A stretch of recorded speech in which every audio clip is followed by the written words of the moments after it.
মাদকের বিরুদ্ধে, যারা মাদক গ্রহণ করে এবং যারা মাদকের পৃষ্ঠপোষকতা দেয়, যারা রিহ্যাবে থাকে এবং যারা রিহ্যাবে থেকে মাদক সেবন করে আবার এসেও মাদক সেবন করে, এরকম আছে না দেবীদের অনেকেই, তাদের বিরুদ্ধে আমাদের জিরো টলারেন্স থাকবে ইনশাল্লাহ।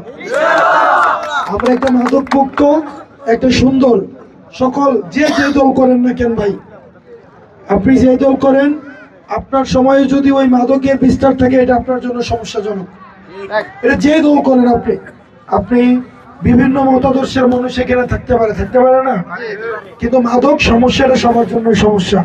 তবে এটার বিরুদ্ধে কোনো একটা দল মিলে আন্দোলন করে, একটা দল মিলে ব্যবস্থা নিলে সম্ভব না। এটার আমাদের সামগ্রিক উদ্যোগ দরকার। উদ্যোগের মধ্যে দিয়ে এটা সমাধান করতে পারবো। আপনারা ভালো থাকবেন, সুস্থ থাকবেন। আমাকে এখানে কথা বলার সুযোগ করে দিয়েছেন, সেটার জন্য